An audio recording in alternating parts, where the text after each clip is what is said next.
ঢোলৰ মাত শুনিলেই গা হাতখন আঠখন কৰে। নকৰিবনো কিয় নহয়নে বাৰু? আমাৰ বিহুটিয়ে হৈছে ইমান ৰামলী, যি ইমান সুখ দিয়ে আমাক, ইমান হাঁহি দিয়ে, ইমান আশাৰ বতৰা কঢ়িয়াই লৈ আনে, যি আমাৰ অসমৰ জাতীয় উৎসৱ। আৰু আমাৰ প্ৰত্যেকজন অসমীয়াৰে বাপতি সাহোন ৰঙালী বিহুটো যেতিয়া আহে, মোৰ তেতিয়া এইখন মঞ্চলৈ মনত পৰে, আপোনালোকলৈ মনত পৰে, হাজৰাবাসী ৰাইজলৈ মনত পৰে, অসমীয়া যুৱ মঞ্চলৈ মনত পৰে। কিয় জানেনে? কিয় জানে? কাৰণ যোৱা বছৰ মই এইখন মঞ্চতে মই মোৰ যি ঘোষিকাৰ যাত্ৰা, সেই যাত্ৰা আৰম্ভ কৰিছিলোঁ।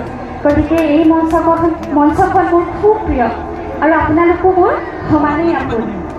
গতিকে এই আপাহতে মই উদ্যোক্তা সমিতিক ধন্যবাদ জ্ঞাপন কৰিছোঁ যে আপোনালোক দৰ্শকসকল আৰু মই এই মঞ্চখনৰ মাজত সংযোগী সাকু হিচাপে মোক মাতি অনাৰ বাবে, অৰ্থাৎ অনুষ্ঠানৰ আন্তৰ্তা হিচাপে নিমন্ত্ৰণ কৰি অনাৰ বাবে সকলো উদ্যোক্তা সমিতিক ধন্যবাদ জ্ঞাপন কৰিছোঁ, সেৱা জনাইছোঁ। গতিকে ইতিমধ্যে ইমান আছে, আমি মাজে মাজে কথা বতৰা পাতি থাকিব যিহেতু অনুষ্ঠান কৰিছোঁ। গতিকে এইবাৰ অঞ্চলৰ তাৰে হুঁচৰি দল, এয়া মঞ্চত আপোনালোকৰ মাজত তাৰে হুঁচৰি দল, এটা ডাঙৰ সাঁচা কৰি দিয়ক আমাৰ হুঁচৰি দলটিয়ে। আমাৰ বৰদৈচিঙা দলটি বিহু নাচনি আৰু ঢুলীয়াসকলক মই এইকাৰণে দেওলগা বুলি কৈছোঁ যে তেওঁলোকে কামত টিকি গৈছে তেওঁলোকৰ গুম চিঙৰ চোলা, কিন্তু তেওঁলোকে উদ্যম হেৰুওৱা নাই। সেই একে উদ্যমেৰে প্ৰথমৰ পৰা সামৰণিলৈকে তেওঁলোকে নৃত্যানুষ্ঠান আমাৰ আগত কৰিছে। গতিকে এটা ডাঙৰ সাঁচা কৰি দিয়ক তেখেতসকলৰ বাবে।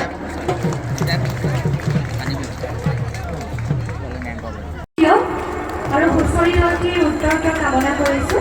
দলটিক শৰাই আগবঢ়াবৰ বাবে উদযাপন সমিতিৰ কাৰ্যকৰী সভাপতি ভদ্ৰ চেতিয়াৰ পৰিয়ালবৰ্গক অনুৰোধ জনাইছোঁ।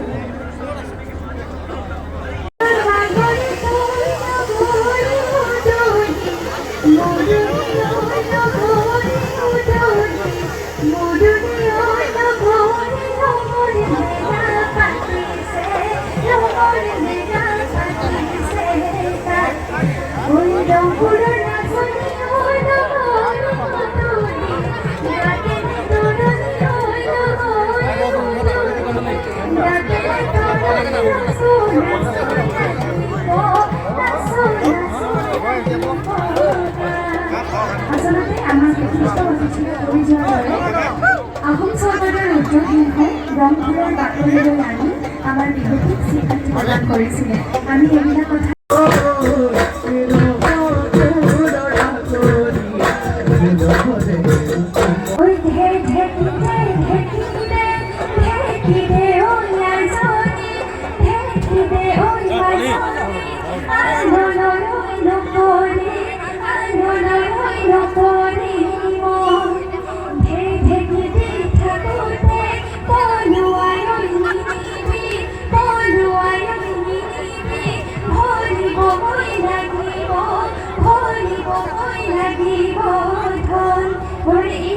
দেখা নাই, সেইকাৰণে দেখিবলৈ অকণমান আগলৈ আহিছিলোঁ।